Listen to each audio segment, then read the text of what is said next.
Muy bien, vamos a hablar sobre epistaxis de la materia de otorrinolaringología con mi profesora, la doctora Claudia Estela Brines González. Bueno, vamos a comenzar hablando sobre la definición de esta, que es un signo clínico de pérdida de sangre de cualquier magnitud proveniente de los vasos de las fosas nasales. Eh, es normalmente y es típica en adolescentes de los 15 años hasta adultos jóvenes de 25 años y también de los 45 a los 65 años. Tiene una tasa de hospitalización por epistaxis aumenta progresivamente a partir de los 40 años, ya que en esos pacientes se tiende a complicar un poco más que en los demás.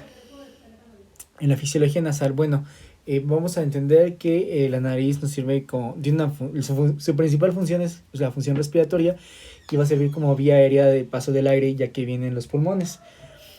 Va a también ser un filtro de partículas y una función olfatoria y una función acondicionadora que va a humidificar y calentar el aire inspirado para que éste llegue a sus mejores condiciones hasta los alvéolos. En la anatomía vascular nasal vamos a ver que está irrigada por la carótida externa, que a su vez irriga la arteria facial y la arteria labial superior. Y este cúmulo de vasos y arterias se van a ir traduciendo hasta la arteria de Kieselbach, que viene siendo irrigada también por la etmoidal anterior y la etmoidal posterior, de las cuales vamos a obtener los principales datos de hemorragia para la epistaxis. Como se los mencionaba, espero que se pueda notar el señalador. El plexo de Kieselbach va a ser el mayor porcentaje de las epistaxis. Y de igual manera en la parte posterior por la arteria esfenopalatina, en la cual se va a dar el 20% de estas epistaxis, de las cuales va a ser más fácil poder parar las hemorragias en el plexo de Kieselbach que en la arteria esfenopalatina. De igual manera se va a conocer la epistaxis como anterior y posterior. Anterior se le va a conocer el nombre como la del plexo de Kieselbach, y en la anterior como la esfenopalatina. La clasificación, bueno, como se les mencionaba hace rato, en la anterior suelen tener un origen en el área de Kieselbach, en lugar donde se localizan el 90% de las epistaxis, y posteriores el sangrado del tronco de la arteria esfenopalatina o de alguna de sus ramas, que determina el sangrado posterior, siendo más difícil de cohibir. Y las superiores, que también me olvidé mencionarlas, las cuales suelen ser el sangrado de las arterias etmoidales o sus ramas.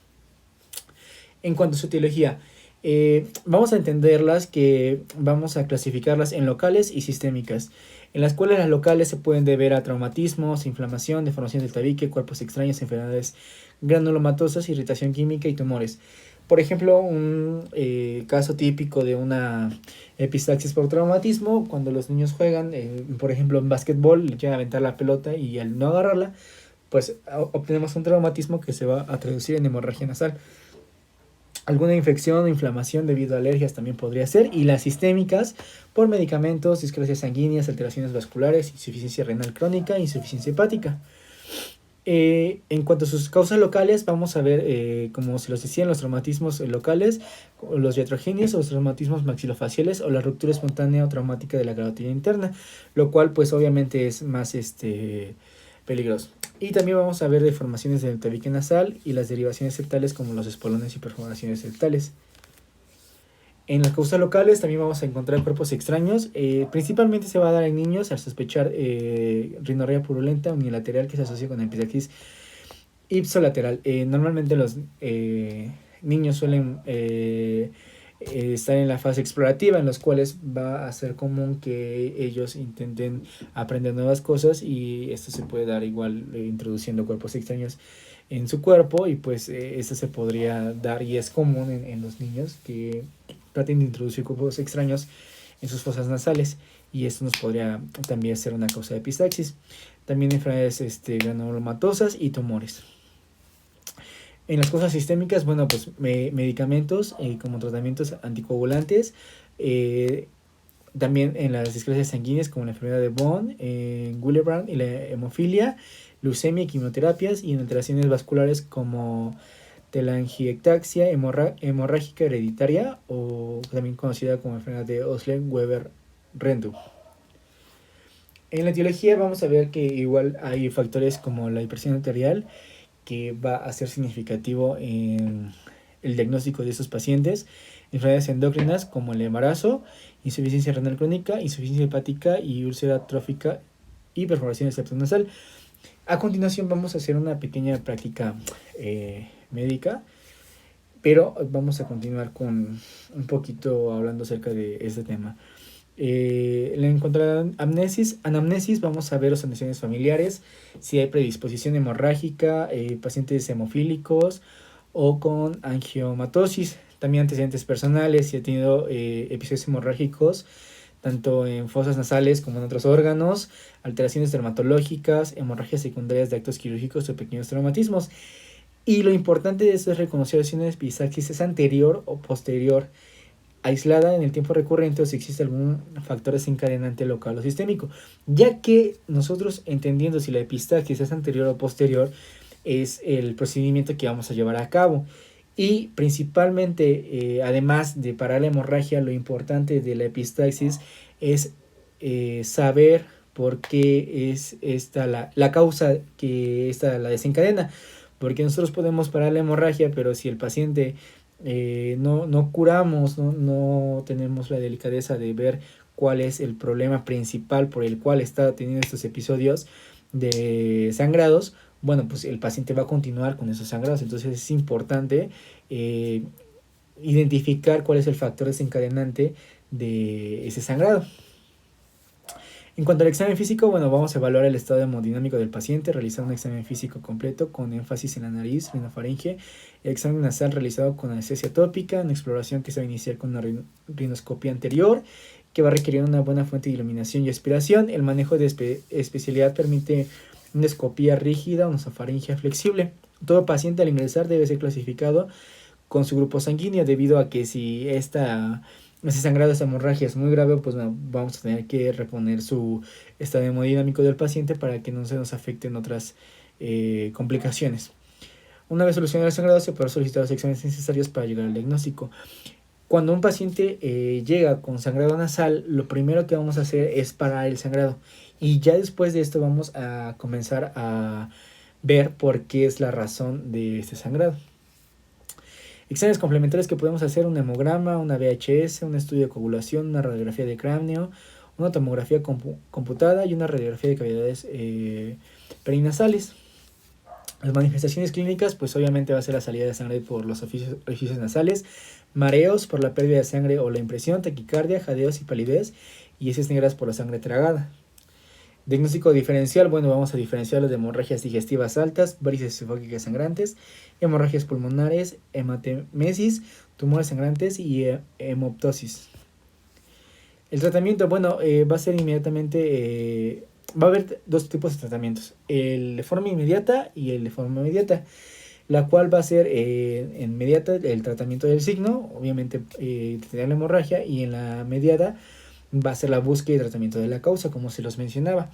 Entonces, así vamos a tener la epistaxis anterior, como el manejo de presión digital, cauterización o taponamiento anterior, y la epistaxis posterior, que vendría siendo el taponamiento anterior y taponamiento posterior con gasa y algodón. Otra podría ser también con una sonda Foley o con ligaduras arteriales, embolización, endoscopía, cauterización o una dermoseptoplastía.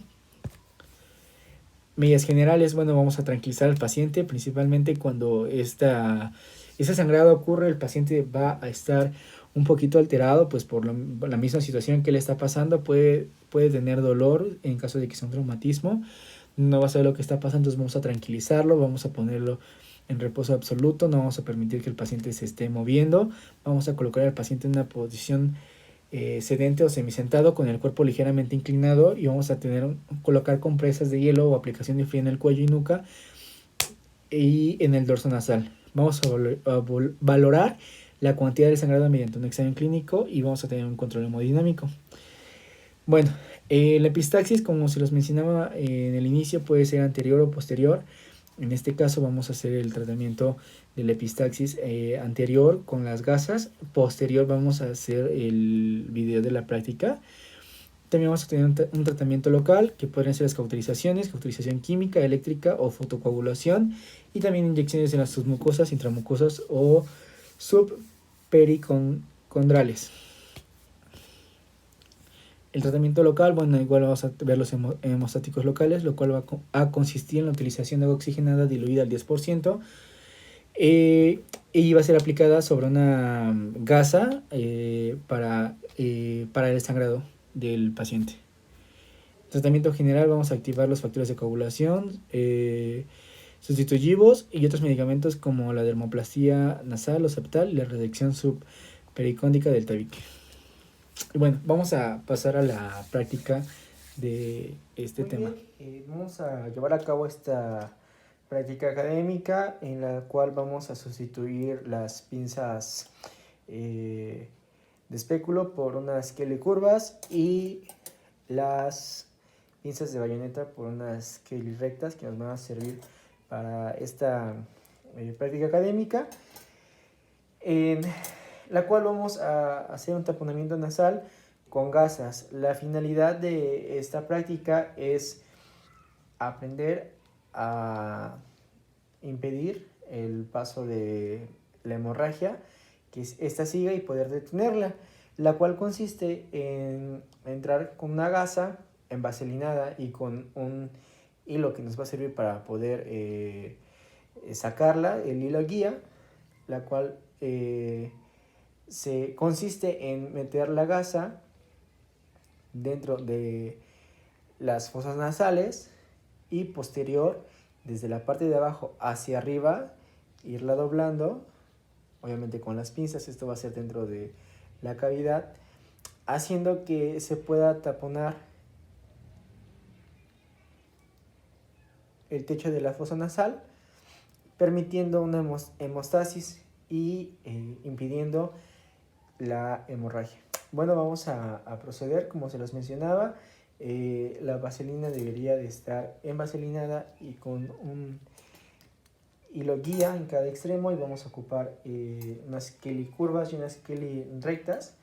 Este es nuestro modelo anatómico, que va a ser la cabeza de unicel que tenía en facilidad para esta práctica, con la cual con las pinzas espéculo se levantaría la fosa nasal para permitirnos ver de manera correcta, y con las pinzas bayoneta nosotros podríamos introducir la gasa, y posterior a esto, como se los mencionaba, deberíamos de subir la gasa hacia arriba, digamos hacia la parte del techo de la fosa nasal, permitiendo de esta manera que se vaya enrollando como si hiciéramos un gusanito dentro de la fosa nasal, que nos serviría esto para poder llevar a cabo de manera correcta este taponamiento nasal.